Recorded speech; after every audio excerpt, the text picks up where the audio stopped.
the Nike Alphafly 3. I have a full marathon on this shoe, plus some 50 odd miles, and we asked the question, how does this shoe stood up to both of these events? Let's talk about it.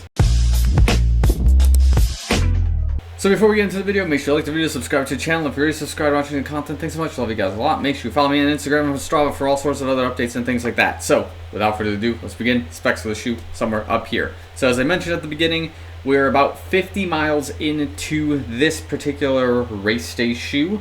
I've already put in a full marathon in this shoe, the Chicago Marathon, just about a week ago while I was filming this particular video. And I have some thoughts in terms of answering one of the questions of how is it as a marathon race day shoe, what's going on with the shoe, and then I guess the last question is, there's something broken on this shoe.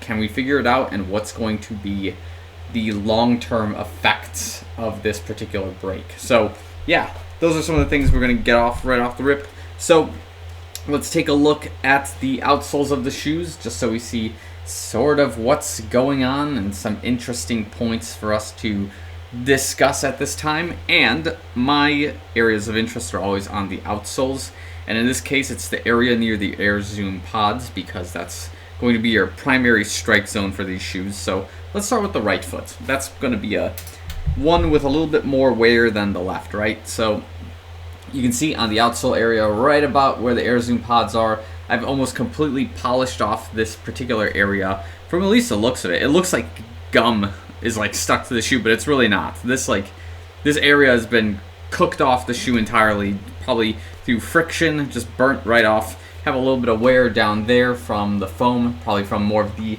midfoot area striking of the shoe, and then just kind of having some of that grab and some of that turnover. That can explain that a little bit. In the heel, those heel protection pads are good. They are okay. Not too much wear on them. And then in the forefoot area at the very tip of the shoe, riding on the outsole area here, that rubber and that the lugs on the shoe are beginning to get sort of fried on this end, as you can see. So 50 miles deep, I would say there's a lot more wear than I expected, but at the same time, I'm not surprised, if that kind of makes any sense, considering this is like a race day shoe with, you know, maximum velocity provided to the runner, to myself, to you, and the parts here are to be as light and as, I guess, soft tire as possible in racing terms, right? We're going to give you the fastest speed we can out of this shoe and the least resistant materials in order to get you as fast and as far as possible with that half-life diminishing quicker than your daily racer, right? Or your daily trainer in sorts. So similar story on the left foot. Again, the wear is not nearly as bad.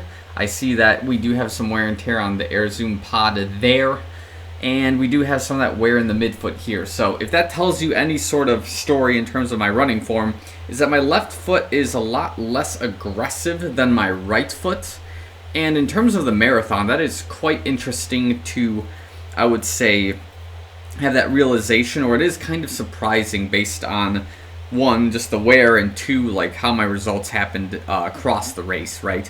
So what I mean by that is that for the most part, I think I'll just summarize the race if you haven't watched that video.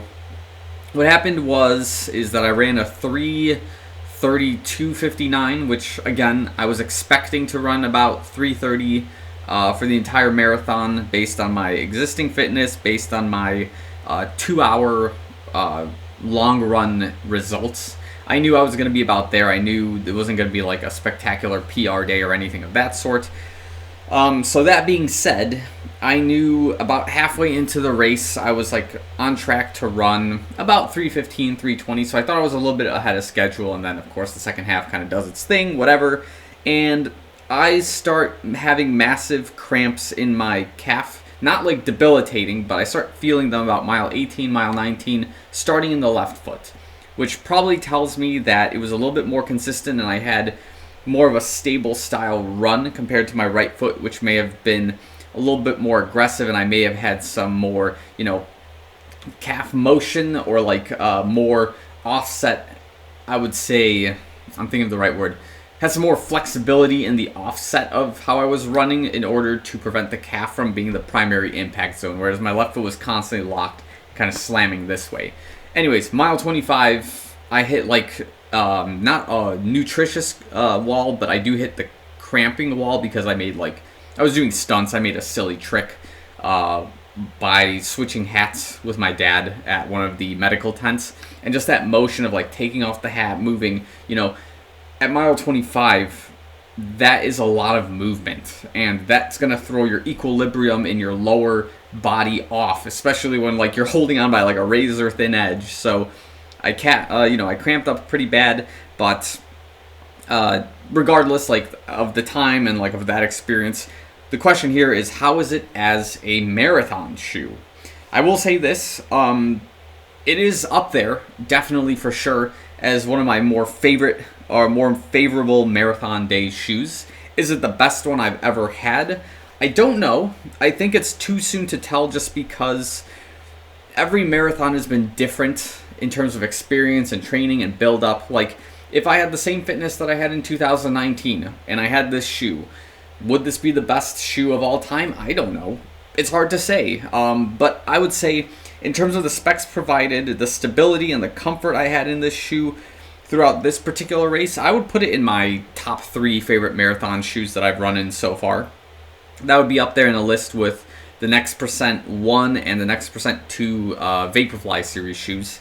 The Alphafly 1 is a really good shoe. I personally had a bad experience with it during the Chicago Marathon, so I don't rate it as high. Maybe it would be a competitor with this one for 3rd and 4th, respectively. But like in terms of stability and how I was feeling on the day of the race, this shoe like got me through mile 13, 14, up to like 19, 20, 21 without feeling bad. I was slowing down because I was trying to reduce the sensations of like fainting, the sensations of vomiting, of cramping up during the Chicago Marathon, and the shoe was cooperative. Like when I wanted to slow down, it would slow down. My form didn't change all too much. The shoe was just comfortable there. I wasn't thinking about my feet nearly as much. It was just, I was in the zone. I didn't have to think about tying the shoes. I didn't have to think about like, hey, this part of my foot feels weird, right?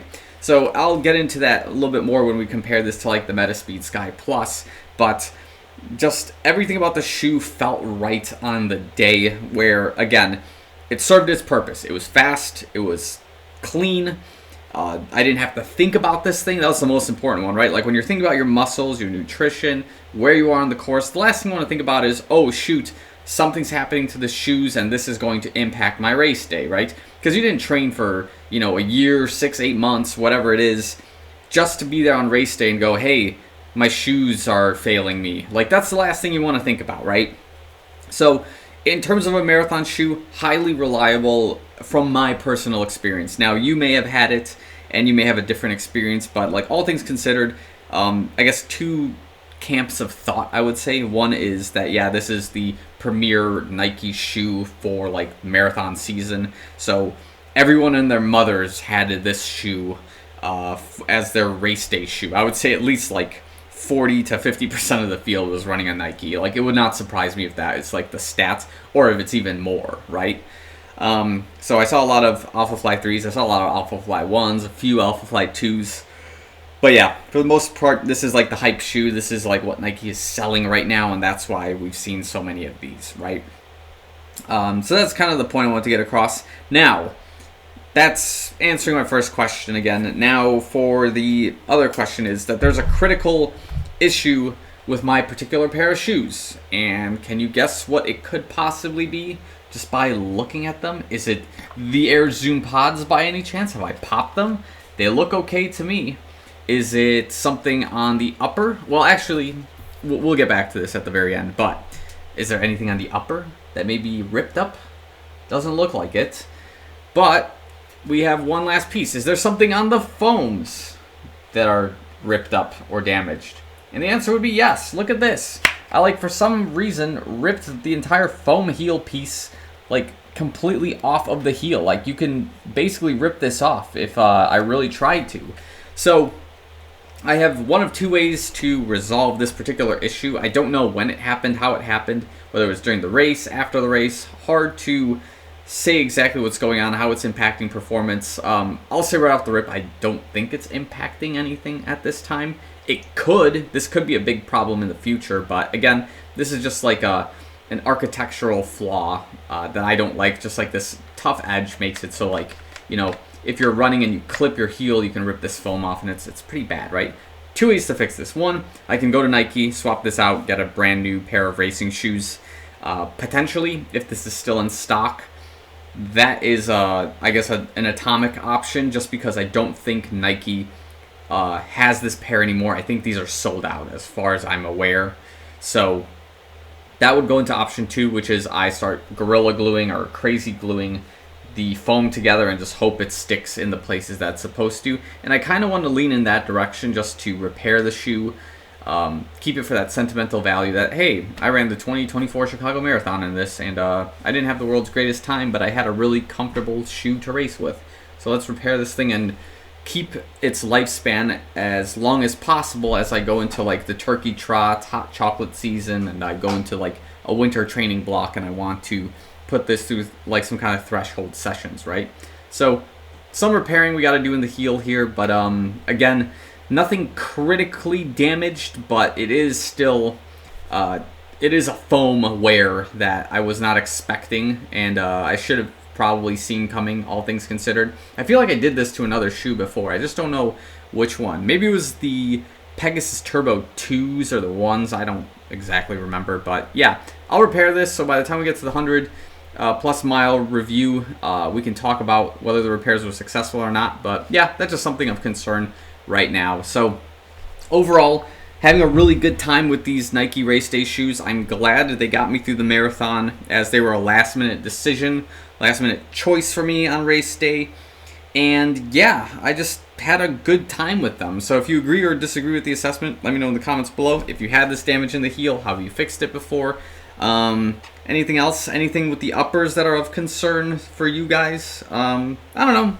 That's just kind of my thoughts with these shoes as of right now. They're pretty solid for a Nike Race Day shoe. They're not the world's greatest thing, but they certainly got the job done, and they're above average in my opinion. So we'll leave it at that. Thanks again for watching. See you guys in the next one.